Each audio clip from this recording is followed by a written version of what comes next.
ሰላም ሰላም እንዴት ናችሁ? የደሱ ሄልዝ ቤተሰቦች እኔ እግዚአብሔር ይመስገን ደህና ነኝ። በያላችሁበት ሰላማችሁ ይብዛ።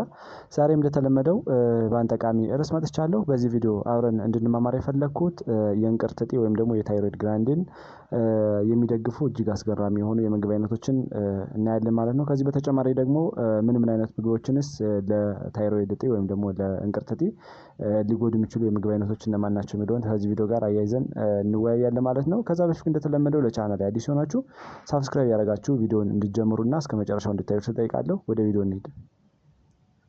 ወደ ዋናው ሀሳቤ ስገባ ታይሮይድ ግላንድ ወይም ደግሞ የእንቅርት እጢ ስራዋን በአግባቡ ለማከናወን እንደሚታወቀው አዮዲን የሚባል ንጥረ ነገር ወይም ደግሞ ይሄ ማይክሮ ኒውትሪየንት ያስፈልጋል ማለት ነው። በተለይ ደግሞ ሆርሞኖችን ፕሮዲዩስ ለማድረግ እና ሆርሞኖችን ለማምረት እና ፕሮዲዩስ ለማድረግ ብዙ ጊዜ እንደሚታወቀው ይሄ የአዮዲን መጠን መኖሩ እጅግ አስፈላጊ ነው ማለት ነው። ብዙ ጊዜ በአለማችን ውስጥ እንግዲህ በከፍተኛ ደረጃ የአዮዲን እጥረት ወይም ደግሞ የማይክሮ ኒውትሪየንቶች እጥረት ይኖራል ማለት ነው።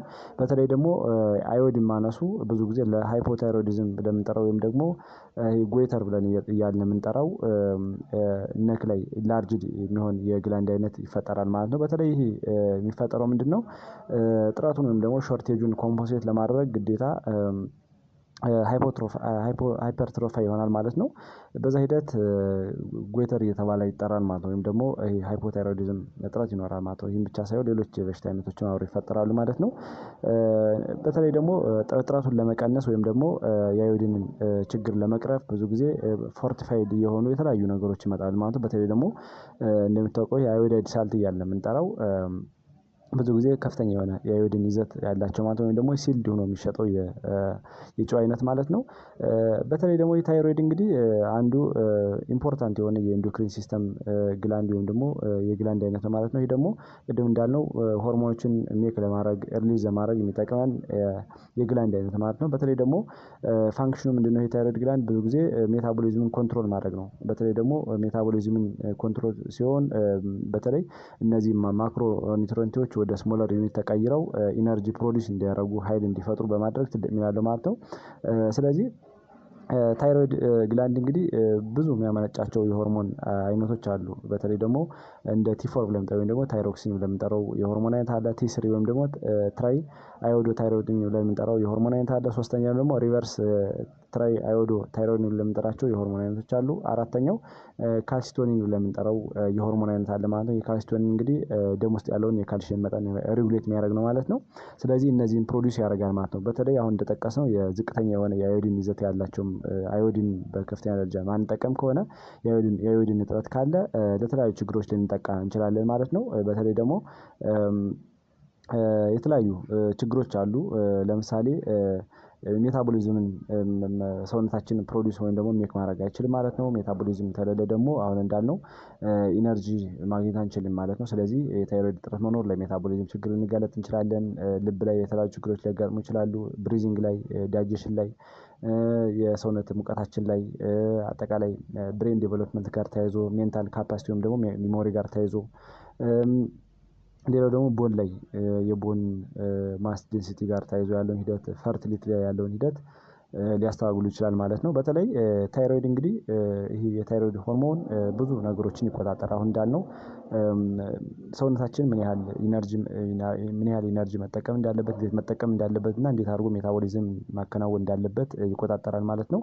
ሜታቦሊዝም እንግዲህ እንደሚታወቀው የምንመገባቸው ምግቦች ተሰባብረውና ወደ ስሞለር ዩኒት ተቀይረው እነዚህ ሞሌኪሎች ኢነርጂ ለመፍጠር እና ኃይል ለመፍጠር የሚደረግ ሂደት ነው ማለት ነው። ሁለተኛ ደግሞ ሀርት ሬት ወይም ደግሞ የልብ ምታችንን ይቆጣጠራል ማለት ነው እንደሚታወቀው ታይሮይድ ግላንድ። ስለዚህ ሆርሞኖችን ፕሮዲዩስ አድርጎ እነዛ ሆርሞኖች የሀርት ሬታችን እንዲቆጣጠር ያደርጋል ማለት ነው። ብሪዚንግ ላይ ወይም ደግሞ ብሬን ላይም ትልቅ አክቲቪቲ ያለው ማለት ነው። ወይም ደግሞ ብዙ ጊዜ እነዚህ ብሬን ሴንተር ላይ የብሪዚንግ አክቲቪቲዎች በመቆጣጠር ትልቅ ሚና አለው ማለት ነው። ሌላው ደግሞ ዳይጀሽን ነው። ዳይጀሽንም በከፍተኛ ደረጃ ይቆጣጠራል ማለት ነው። በተለይ ደግሞ ቅድም እንዳለው ሜታቦሊዝምን በማፋጠን አጠቃላይ ይህ ማክሮ ኒውትሪየንቶች ወደ ስሞለር ዩኒት ተቀይረው ብሬክ ዳውን እንዲሆን በማድረግ ትልቅ ሚና አለው ማለት ነው። ሌላው ብሬን ዲቨሎፕመንት ነው። በተለይ ደግሞ ህጻናት ላይ የአእምሮ እድገታቸው የተስተካከለ እንዲሆን፣ ሜንታል ካፓሲቲያቸው አሪፍ እንዲሆን፣ ሚሞሪ ጋር ተያይዞ አጠቃላይ ኮግኒቲቭ ፋንክሽናቸው ጋር ተያይዞ የተስተካከለ እንዲሆን ትልቅ ሚና አለው ማለት ነው። ሌላው ደግሞ ቆዳችን ላይ እና የቦን ሜንቴናንሳችንም ለመስራት እንግዲህ አዮዲን ከፍተኛ ሚና አለው ማለት ነው። ሌላው ደግሞ ፈርቲሊቲ ጋር ተያይዞ ነው ወይም ደግሞ እርግዝና ጋር አጠቃላይ ሪፕሮዳክቲቭ ሲስተም ጋር ተያይዞ ትልቅ ሚና አለው ማለት ነው። በተለይ የአዮዲን መጠን ማነስ አንዲት እናት በፕሬግናንሲ ታይሟ ላይ ዝቅተኛ የሆነ አዮዲን ይዘት ካላት ለሚስኬሬጅ ሊዳርጋት ይችላል። ወይም ደግሞ ዝቅተኛ ኪሎ ያለው ህጻን ልትወልድ ትችላለች። ሜንታል ካፓሲቲው ለስ የሆነ ህጻን ልትወልድ ትችላለች ማለት ነው። ስለዚህ አጠቃላይ ከሚሞሪ ጋር ተያይዞ ዝቅተኛ የሆነ ከሜንታል ካፓሲቲው ዝቅተኛ የሆነ ልጅ ልትወልድ ትችላለች ማለት ነው። ስለዚህ አዮዲን ለነዚህ ተግባሮች ይጠቅማል ማለት ነው። እንደምታውቀው እንግዲህ አዮዲን ታይሮይድ ግላንዶች ሆርሞኖችን ፕሮዲዩስ እንዲያደርጉ ቅድም የጠቀስናቸውና ታይሮክሲን ሌሎችን የሆርሞን አይነቶች ፕሮዲዩስ እንዲያደርጉ ትልቅ ሚና አለው ማለት ነው። በተለይ ደግሞ እነዚህ ታይሮክሲን ለምንጠራቸው ሆርሞኖች ለግሮዝ አጠቃላይ ለቦን ለነርቭ ሜታቦሊዝም ለማፋጠን ትልቅ ሚና ስላላቸው እነዚህን ፕሮቴክት በማድረግ ትልቅ ሚና አለው ማለት ነው። እንግዲህ ከፍተኛ የሆነ አዮዲን አንዲት እናት በነፍሰ ጡር ሰዓት ያስፈልጋታል ማለት ነው። በተለይ ደግሞ ቅድም እንዳልነው ዝቅተኛ የሆነ የአዮዲን መጠን መኖር ለውርጃ ሊዳርጋት ይችላል። ፑር የሆነ ፌታል ግሮዝ እንዲኖር ሊያደርግ ይችላል። ኢንተሌክቹዋል ዲስኤቢሊቲ ወይም ደግሞ አጠቃላይ ከብሬን ዴቨሎፕመንት ጋር ተያይዞ ነው ብሬን ማይልስቶን ጋር ተያይዞ ትልቅ ችግር ሊከሰት ይችላል ማለት ነው። ስለዚህ አንዲት እናት ግዴታ በነፍሰ ጡር ሰዓት ከፍተኛ የሆነ አዮዲን መውሰድ ያለባት ምክንያቱም ሪኳየርመንቷ እየጨመረ ስለሚሄድ ማለት ነው። በተለይ ደግሞ ከ150 እስከ 270 አካባቢ ማይክሮግራም በቀን ልትወስድ ትችላለች ማለት ነው። ቤዝድ ኦን እንደ ኮንዲሽኑ መሰረት ማለት ነው። እንግዲህ የታይሮይድ ግላንድ ዲስኦርደር አለ ብለን ስናስብ የሚከሰቱ ወይም ደግሞ እጥረት ካለ ሊከሰቱ የሚችሉ የሃይፖታይሮይዲዝም ችግር ካለ ሊከሰቱ የሚችሉ ሳይንና ሲምፕተሞች አሉ ማለት ነው። በተለይ ደግሞ ኤክስትሪም የሆነ ታየርድነስ ወይም ደግሞ ፋቲግ ካለ ወይም እነዚህ ድካም አይነት ስሜት ምንም አይነት ስራ ሳንሰራ ምንም አይነት አክቲቪቲዎችን ሳናደርግ የሚደክመን ከሆነ እንደዚህ አይነት ችግር ካለ ሊሆን ይችላል ማለት ነው። ሌላው ደግሞ ሙቀት ማለት ቅዝቃዜ የሚሰማን ከሆነ በተለይ ደግሞ ይሄ ኮልድ የሆነ ኤክስትሪሚቲ ዲስታል ኤሪያዎች ምንም አይነት ሙቀት ማናገኝ ከሆነ ወይ ቅዝቃዜ የሚፈጠር ከሆነ ሁል ጊዜ ይሄም አንዱ ሲምፕተም ሊሆን ይችላል ማለት ነው። ሌላው አጠቃላይ ከኮግኒቲቭ ፋንክሽን ጋር ተያይዞ በጣም ኮንሰርን ማናደርግ ከሆነ ወይም ደግሞ ይሄ መፍዘዝ አይነት ስሜት ካለ አጠቃላይ ኮንሰርን ማናደርግ ከሆነ ለተለያዩ ነገሮች ኮንሰንትሬሽናችን የተለያዩ ሙዳችንን ማይስተካከል ከሆነ ይሄም አንዱ ችግር ሊሆን ይችላል ማለት ነው። ሌላው ደግሞ የፀጉር መነቃቀልና ሄር ሎዝ ካለም ይሄም አንዱ ምክንያት ነው ማለት ነው። ሌላው ጎይተር በምንጠራው ቅድም እነዚህ እጢዎች የሚያብጡ ከሆነ አንዱ የሾርቴጅ እንዳለ የሚያሳይበት ምክንያት ነው ማለት ነው። እንግዲህ ዛሬ የተለያዩ ጠቃሚ የሆኑ ምግቦችን ለታይሮይድ ግላንዳችን አጠቃላይ ለእንቅርት እጢ የሚያስፈልጉ እጅግ በጣም ጠቃሚ የሆኑ ምግቦችን እናያለን ማለት ነው። አንደኛው እርጎ ነው። እርጎ እንግዲህ እንደሚታወቀው በከፍተኛ ደረጃ አዮዲንን ይዟል ማለት ነው። በተለይ ደግሞ በአንድ ካፕ ወይም ደግሞ በአንድ መካከለኛ ኩባያ 85 ማይክሮግራም አካባቢ አዮዲን ይዟል ማለት ነው። ይሄ ደግሞ ቅድም እንዳልነው ለሜታቦሊዝም እጅግ በጣም አስፈላጊ ነው ማለት ነው። በተለይ ደግሞ ዳይጀሽን ላይ ብሬን ዴቨሎፕመንት ጋር ተያይዞ አጠቃላይ ለሜታቦሊዝም ችግር እንዳንጋለጥ ብዙ ነገሮችን ከቨር ያደርግልናል ማለት ነው። ሁለተኛ ኔት እና ሲድስ ለምንጠራቸው እነዚህ የቅባት አይነቶች እጅግ በጣም አስፈላጊ ናቸው ማለት ነው። በተለይ ደግሞ የታይሮይድ ግላንድን ወይም ደግሞ ሆርሞኖችን ሬጉሌት በማድረግ ትልቅ ሚና ያላቸው ማለት ነው። በተለይ ደግሞ በውስጡ እነ ሴሊኒየም የሚባሉ ንጥረ ነገሮችን ይዘዋል ማለት ነው። እነዚህ ሴሊኒየም የበዛባቸው ንጥረ ነገሮችን መውሰድ ደግሞ ብዙ ጊዜ የታይሮይድ ፋንክሽን ችግር በተለይ ደግሞ እንደ ግሬቪስ ዲዚዝ የሚባለውን ችግር ፕሮሎንግድ ሊፈጠር የሚችለውን ፕሮብለም በመቀነስ ትልቅ ሚና አላቸው ማለት ነው። እንዲሁም ደግሞ ሜታቦሊዝም ላይ ትልቅ ሚና ስላላቸው አጠቃላይ አንቲኦክሲዳንት ኢፌክትም አላቸው። ስለዚህ ከፍተኛ የሆነ ጥቅም አላቸው ማለት ነው። ሶስተኛ ወተት ነው። ወተት እንግዲህ ወተትና የወተት ዝርያዎችን መመገብ ደግሞ ቅድም እንዳልነው ከፍተኛ የሆነ የአዮዲን ይዘት አላቸው። ስለዚህ አዮዲን በመጠኑና በልኩ አገኘን ማለት ደግሞ አጠቃላይ ለታይሮይድ ግላንድ ዲስኦርደር እንዳንጠቃ እንዲሁ ደግሞ የተስተካከለ ፋንክሽናል የሆነ ታይሮይድ ግላንድ እንዲሆን ያደርጋል ማለት ነው። አራተኛ ውድስ ብለን የምንጠራቸው አጠቃላይ እነዚህ ውሃ ላይ ሊበቅሉ የሚችሉ የምግብ አይነቶች ናቸው ማለት ነው። እነዚህ ደግሞ በከፍተኛ ደረጃ አዮዲን ይዘዋል ማለት ነው።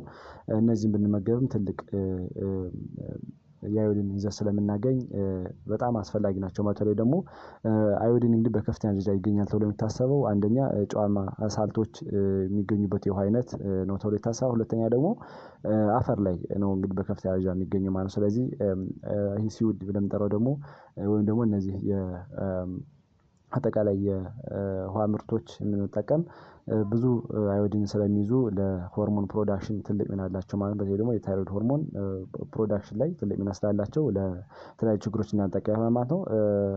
አምስተኛ የዶሮና የከብት ስጋ ነው። በተለይ እነዚህ ከፍተኛ የሆነ ዚንክን ስለያዙ የዶሮ ስጋን እና የከብት ስጋ መመገብ የዚንክ መጠናቸው በቂ ስለሆነ ዚንክ ያላቸው ምግቦች መመገብ ደግሞ የአዮዲንን ስራ በመደገፍ ትልቅ ሚና አላቸው ማለት ነው። ሌላው ስድስተኛ ሌጊዩም ወይም ደግሞ እነዚህ ቢን ብለን የምንጠራቸው የጥራጥሬ አይነቶችም በከፍተኛ ደረጃ ዚንክን ስለያዙ እንዲሁም ፋይበርን ስለያዙ የታይሮይድ ስራን ይደግፋሉ ማለት ነው። በተለይ ዚንክ ያላቸው ምግቦች መመገብ ብዙ አንቲኦክሲዳንት ኢፌክት አላቸው። የበሽታ የመከላከል አቅማችን ይጨምራል። ፋይበር ደግሞ እንግዲህ የዳይጀሽን ሲስተማችንን በማስተካከል አጠቃላይ ከስኳር መጠን ያለውን የኮሌስትሮል መጠን በማስተካከል አጠቃላይ ለታይሮይድ ዲስኦርደር እንዳንጠቃ ያደርጋል ማለት ነው። ሰባተኛ ፊሽ ወይም ደግሞ አሳ ነው። እነዚህ በተለይ ደግሞ ሳልት ሲ ላይ ሊገኙ የሚችሉ የፊሽ አይነቶች በከፍተኛ ደረጃ አዮዲንን ይዘዋል ማለት ነው።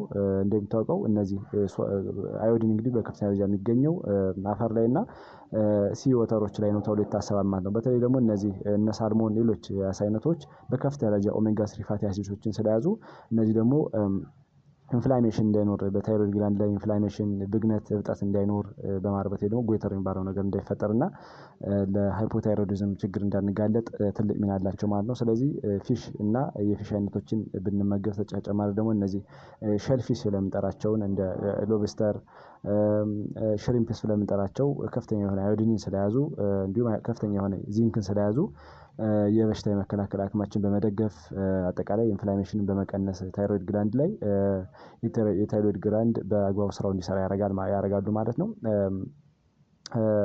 ስምንተኛ ሼልፊሽ ብለን የምንጠራው አሁን እንዳልነው ይሄም ሎብስተር እና ሽሪምፕ ብለን የምንጠራቸውም በከፍተኛ ደረጃ አዮዲንን ዚንክን ስለያዙ አሁን እንዳልነው ተመሳሳይ የሆነ ሚና አላቸው ማለት ነው። ዘጠነኛ ሲትረስ ፍሩት እንደዚህ እንደ አፕል ሌመን እና ፒር ስለምንጠራቸው የእነዚህ አይነቶች ከፍተኛ የሆነ አዮዲንም በመጠን ይዘዋል። ነገር ግን ከፍተኛ የሆነ ፋይበር ፒክቲን የሚባል ፋይበር ይዘዋል ማለት ነው። ይሄ ፋይበር እንግዲህ በተለይ ደግሞ እነዚህ ሜርኩሪ ብለን የምንጠራቸው እነዚህ በጣም የሚጎዱ የብረት አይነቶችን በማስተካከል ዲቶክሲፋይ በማድረግ ለታይሮይድ ዲስኦርደር እንዳንጋለጥ ትልቅ ሚና አለው ማለት ነው። አስረኛ እንቁላል ነው። እንቁላል እንግዲህ በተለይ ደግሞ 16% አካባቢ በቀን የምናገኘውን አዮዲን መጠን ይሰጠናል። ከፍተኛ 20% አካባቢ በቀን የምናገኘው የሴሊኒየም መጠን ይሰጠናል ማለት ነው። አዮዲን እና ሴሊኒየም ደግሞ ምን አይነት ፋንክሽን እንዳላቸው እናውቃለን። በተለይ ለታይሮይድ ስራን በመደገፍ ትልቅ ሚና አላቸው ማለት ነው። 11ኛ አጠቃላይ እነዚህ ቅባታማ እህሎችን መጠቀም ነው። እንደ የቅባታማ እህሎች ብንጠራቸው እንደ ጥራጥሬ እንደ የጥራጥሬ አይነቶችን የቅባት እህል ያላቸውን ቅድም የጠቀስነው እነዚህ ጠቃሚ የሆኑ ኦይሎችን መጠቀም እነዚህም በዚንክ የበለፀጉ ስለሆነ ከፍተኛ ደረጃ ስለያዙ በተለይ ለታይሮይድ ዲስኦርደር እንዳንጠቃ ያደርጋሉ ማለት ነው። 12ኛ ቤሪ ብለን የምንጠራቸው ናቸው። እነዚህ ቤሪ ብለን የምንጠራቸው ስትሮቤሪ ብሉቤሪ ራስቤሪ እና ብላክ ቤሪ ብለን የምንጠራቸው የቤሪ አይነቶች በከፍተኛ ደረጃ አዮዲንን ሴሊኒየም እና ቫይታሚን ዲ ይዘዋል ማለት ነው። እነዚህን የያዙ ምግቦችን መመገብ ደግሞ አሁን እንዳልነው የታይሮይድን ስራ በመደገፍ ትልቅ ሚና አላቸው ማለት በተለይ ደግሞ የታይሮይድ ዲስኦርደር እንዳይከሰት ሃይፖታይሮይዲዝም እንዳይኖርና አጠቃላይ የብጣት ኢንፍላሜሽን እንዳይኖር በመከላከል ትልቅ ሚና አላቸው ማለት ነው። ምክንያቱም የበሽታ የመከላከል አቅማችን በመጠበቅ በተለይ እነ ሴሊኒየም እና ቫይታሚን ዲ ኢሚኒቲያችን ቦስት በማድረግ አጠቃላይ የታይሮይድን ስራ ይደግፋሉ ማለት ነው። ሌላው እነዚህ ሙሉ እህሎች ብለን የምንጠራቸው በተለይ እንደ ኦትስ ራይዝ እና የመሳሰሉ የእህል አይነቶች በከፍተኛ ደረጃ ፋይበርን ይዘዋል። እነዚህ ከፍተኛ የሆነ ፋይበር የያዙ ምግቦች ደግሞ አጠቃላይ የዳይጀሽን ሲስተም በማፋጠን ለታይሮይድ ችግር እንዳንጠቃና የተለያዩ ሰውነታችን ያሉ አላስፈላጊ የሆኑ መርዛማ ንጥረ ነገሮችን በማስወገድ የስኳር መጠን በማመጣጠን ኮሌስትሮልን በመቀነስ እና ቅድም እንዳልነው የታይሮይድ ላይ ሊከሰቱ የሚችሉ አንዳንድ ችግሮችን ምክንያቱም ኢንተርሊንክድ ናቸው ወይም ደግሞ የተያያዙ ናቸው ማለት ነው። ስለዚህ እነዚህን ስራ በሚያከናውኑበት ሰዓት የታይሮይድ ዲስኦርደር እንዳይኖር ያደርጋሉ ማለት ነው። ሌላው ሶይ ብለን የምንጠራቸው ወይም ደግሞ እነዚህ የባቄላ ዝርያ የአተርና ባቄላ ዝርያዎች የአዮዲን ይዘት በከፍተኛ ደረጃ ስለያዙ አዮዲን ያላቸው ምግቦች ደግሞ አሁን እንዳልነው ታይሮይድ ግላንድ በአግባቡ ስራውን እንዲያከናውን ከሚያደርጉ ነገሮች አንዱ አዮዲን ነው። አዮዲን ስለያዘ ሶይ ብለን የምንጠራቸው የአተር የባቄላ አይነቶችን መመገብ እጅግ በጣም አስፈላጊ ነው ማለት ነው። 14ኛው እና የመጨረሻው አዮዲን ሳፕሊመንት ብለን የምንጠራቸው ነው። እንግዲህ በአዮዲን ሳፕሊመንት ይሰጣል በተለይ ደግሞ ለነፍሰ ጡር እናቶች፣ ለህፃናት እና ለተለያዩ ሰዎች ይሰጣል ማለት ነው። በተለይ ደግሞ አሁን ላይ ይሄ ፕሪቫላንስ እየሆነ የመጣ የበሽታ አይነት ነው ማለት ነው። በተለይ ደግሞ ህፃኖች ሲወለዱ የተለያየ ችግር ይዞ እንዳይወለዱ ትልቅ ሚና ስላለው ወይም ደግሞ ለመቀንጨር ሊዳርጉ የሚችሉ አንዱ የማክሮ ኒውትሪየንት አይነት ነው ማለት ነው ይሄ የአዮዲን ችግር። ስለዚህ በሳፕሊመንት መልክ ይሰጣል ማለት ነው። በተለይ ደግሞ ለእናቶች በእርግዝና ሰዓት ይሰጣል። እንዲሁም ደግሞ ለሁሉም ሰዎች ደግሞ በሳልት ፎርቲፋይድ ሆኖ ይሰጣል ማለት ነው። ስለዚህ በዚህም ይህን በመመገብ ማስተካከል እንችላለን ማለት ነው።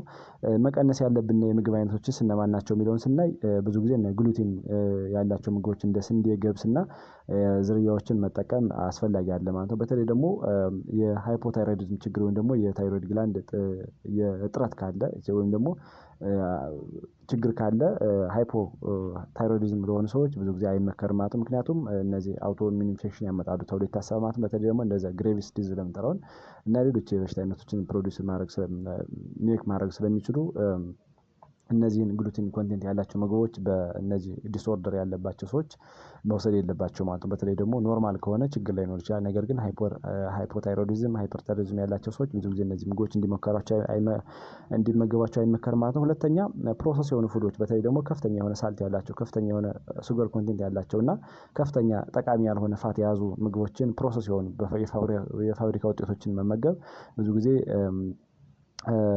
ለተለያዩ ቤናይን እና ማሊግናንት የሆኑ ቱሞሮች ታይሮይድ ግላንድ ላይ እንዲከሰቱ ስለሚያደርግ እነዚህ ምግቦች መቀነስ አለባቸው ማለት ነው። ጤነኛ የሆነ ሰውም ኢቭን እነዚህ ምግቦች ሊሚት ማድረግ አለበት ማለት ነው። ነገር ግን አሁን እንዳልናቸው ሃይፖ እና ሃይፐርታይሮይዲዝም ችግር ካለ እነዚህ ምግቦች ጭራሽን መጠቀም የለበትም ማለት ነው አንድ ሰው። ሶስተኛ ሩት ቬጂቴብል ለምንጠራቸው እንደ ካሮት፣ ፖታቶ፣ ስዊት ፖታቶ ለምንጠራው እንደ ቢትሩት ወይም ደግሞ የቀይ ስር አይነቶችንም መቀነስ አለበት። አጠቃላይ የሩት የሚባሉ ምግቦችን መቀነስ አለበት ማለት ነው። ምክንያቱም ቅድም እንዳልነው የአዮዲን ስራ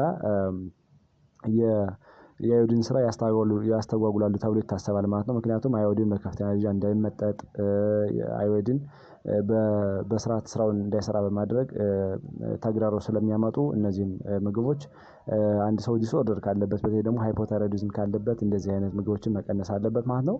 አራተኛ ኩርሲፈረስ ፉድስ ብለን እንጠራቸው አጠቃላይ እንደ ካቤጅ፣ ጥቅል ጎመን፣ ብሮኮሊ፣ ኮልፍላወር ወይም ደግሞ የአበባ ጎመን፣ ኮል ብለን የምንጠራቸው እነዚህን የምግብ አይነቶችን መቀነስ አለባት ማለት ነው። ምክንያቱም እነዚህ ምግቦች በከፍተኛ ደረጃ ጎይትሮጅን ኮንቴንት ይዘዋል ማለት ነው። እነዚህ ከፍተኛ የሆነ የጎይትሮጅን ይዘት ያላቸው ምግቦች መመገብ ደግሞ ቅድም እንዳልነው የአዮዲንን ተግባር ያስተጓጉላሉ ማለት ነው። አዮዲን ቀነሰ ማለት ደግሞ ቅድም እንዳልነው ለታይሮይድ ግላንድ ዲስኦርደር እንዲከሰት ያደርጋል ማለት ነው። ስለዚህ እንደነዚህ አይነት ምግቦች በተለይ ደግሞ የአበባ ጎመን፣ ብሮኮሊ፣ ካቤጅ ወይም ጥቅል ጎመን እና እነዚህ አረንጓዴ አትክልቶችን እነ ኮል አይነት እነዚህን መቀነስ ሊሚት ማድረግ አለበት ማለት ነው። ይሄ እንደነዚህ አይነት ሰዎች በተለይ ደግሞ ሃይፖታይሮይዲዝም ያለባቸው ሰዎች የአዮዲን ስራ ሊያስተዋውል ስለሚችል በትልቅ ደረጃ መቀነስ አለባቸው ማለት ነው። መመገብ ካለባቸውም በከፍተኛ ሙቀት የበሰለ መሆን አለበት ማለት ነው። ምክንያቱም የጎይትሮጅን ኮንቴንቱን መቀነስ ስለሚቻል ማለት ነው። አምስተኛ ካሳባ ለምንጠራው የስራ አይነት ነው። ብዙ ጊዜ ይሄ ሙቀታማ በሆኑ አካባቢዎች የሚበቅል የስራ አይነት እንደሚታወቀው ከፍተኛ የሆነ የጎይትሮጅን ይዘት ያላቸውን ኮንቴንቶች ይዟል ማለት ነው፣ ንጥረ ነገሮች ይዟል። ይሄ ደግሞ የአዮዲንን ስራ ያስተጓጉላል ማለት ነው። አዮዲን በመጠን አለመገኘት ደግሞ ቅድም እንዳልነው ሃይፖታይሮይዲዝም እና ጎይተር እየተባለ የሚጠራውን የበሽታ አይነት እንዲፈጠር ስለሚያደርግ እነዚህ ካሳባ ለምንጠራው የስራ አይነት ያላቸው ምግቦችን መቀነስ እጅግ በጣም አስፈላጊ ነው ማለት ነው። ስለዚህ ለዛሬው ያለን ትምህርት እዚህ ላይ ጨረስን። ቀጣይ ላይ የምንለቃቸው ቪዲዮዎች ለእናንተ እንዲደርሳችሁ ላይክ፣ ሸር እንዲሁም ሳብስክራይብ ያደርጋችሁ እንድታበረታቱ ስል እጠይቃለሁ። ባይ ባይ።